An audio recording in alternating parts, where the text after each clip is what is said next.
हमारे पास बहुत सारी चीजें हैं इसके लिए। निपुण जी, अमित जी बस एक सेकंड आ रही है। निपुण जी मुझे सुन पा रहे हैं? जी बिल्कुल सुन पा रहा हूँ। निपुण जी, क्या आपकी क्या राय है ग्रोक? देखिए राकेश, जब हम ग्रोक को देखता हूँ तो मेरे माइंड में एक ही बात आती है। मैंने 2 दिन पहले अपना ही नाम डाला था निपुण आलमबयान ग्रोक पर, और जब मैंने डाला तो मेरे बारे में इंफॉर्मेशन निकल कर आई कि निपुण आलमबयान ये है, और जो उसने इंफॉर्मेशन उठाई वो अलग अलग 15 वेबसाइटों से उठाई। मैंने पूरा देखा कि कहाँ कहाँ से इंफॉर्मेशन कलेक्ट की गई।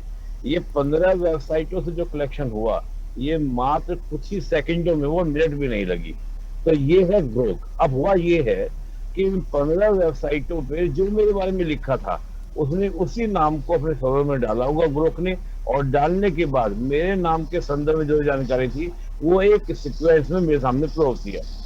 होता क्या है कि जब हम एक लीडरशिप की बात करते हैं, पीएम मोदी की बात करें, वर्ल्ड लीडर की हम बात करें, उनके बारे में कुछ पॉजिटिव भी लिखा जाता है सोशल मीडिया पर, कुछ नेगेटिव भी लिखा जाता है। हुआ ये है कि ग्रोक ने अभी उसी को फिल्टर नहीं किया। जो एक फिल्टर होना चाहिए था कि भाई मान लीजिए पीएम मोदी के बारे में, कि पीएम मोदी एक पॉलिटिशियन है, पीएम मोदी एक प्राइम मिनिस्टर है, उनकी इस मामले में तारीफ होती है, आलोचना इस तरह से करते हैं। अगर इस रूप में पेश होता तो मुझे लगता है कि कोई समस्या नहीं होती।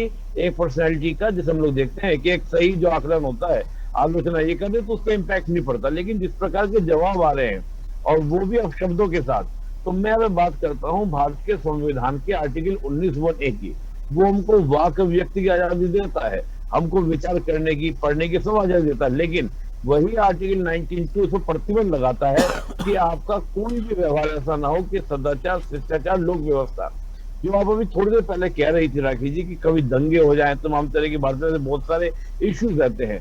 मान लो उस दंगे को लेकर किसी ने डाला के ऊपर, और उसमें क्या होगा कि पहले से बहुत सारी वेबसाइटों पे नेगेटिव इंफॉर्मेशन डाली गई होगी, तो वो वहां से उठाकर उसको क्या करेगा, पब्लिक को एग्जैक्टली, इसीलिए मैंने बात कही थी। मैं लास्ट बार में वो बोल दूं, अगर ये कंटेंट केवल इंग्लिश में होता, जितनी तेजी से ये हिंदी में परोस रहा है, तो भारत में जो कोतोल मचा, उसका रीजन ये था कि हिंदी में तो लोगों ने जाकर कुछ भी डालना शुरू कर दिया। फिर उनसे अब्यूजिंग वर्ड भी आ रहे हैं, अब्यूजिंग लैंग्वेज भी आ रही है।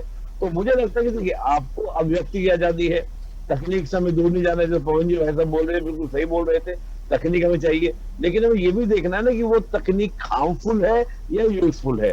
अगर यूजफुल है तो वेल एंड गुड, अगर हार्मफुल है तो मैं ये नहीं कह रहा कि आपको गो को खत्म कर देना है। आवश्यकता यह है कि उसमें थोड़ा सा रेगुलेशन होने चाहिए, नियम होने चाहिए, ताकि सोसाइटी में इस प्रकार की चीजें ना आए।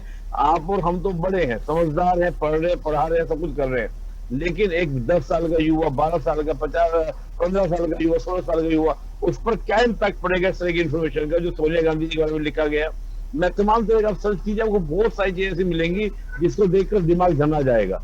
तो मैं समझता हूँ कि उस तरह की चीजों को लेकर एक रेवोल्यूशन होना चाहिए। और आप यकीन मानिए, मुझे जो पता चला है, जानकारी मिली है, हमारी जो आईटी मिनिस्ट्री है वो पूरा इसमें रिसर्च कर रही है कि आखिर वो काम कैसे कर रहा है, उसमें इन्फॉर्मेशन आ कैसे रही है, और इसको हम कैसे दुरुस्त करें ताकि सही इन्फॉर्मेशन आए। और खुद अमेरिका, यानी कि आप जिससे एलन मस्क के बारे में आपने कहा, बिल्कुल सही, लेकिन जो जन्म देने वाला व्यक्ति जिसने बनाया, उसी के बारे में कहा जा रहा है कि नेगेटिव इन्फॉर्मेशन आ रही है, तो वो खुद सिर पकड़े बैठे होंगे, ये क्या बना दिया, बवाल बना दिया।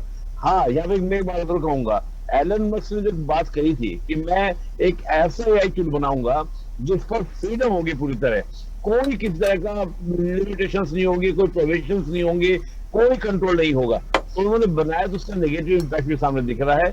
जरूरत है कि एक रेगुलेशन होना चाहिए, और रेगुलेटिंग बॉडी के थ्रू इन सब चीजों को कंट्रोल भी करना चाहिए कि इंफॉर्मेशन एक सही तरीके से परोसी जाए। बिल्कुल।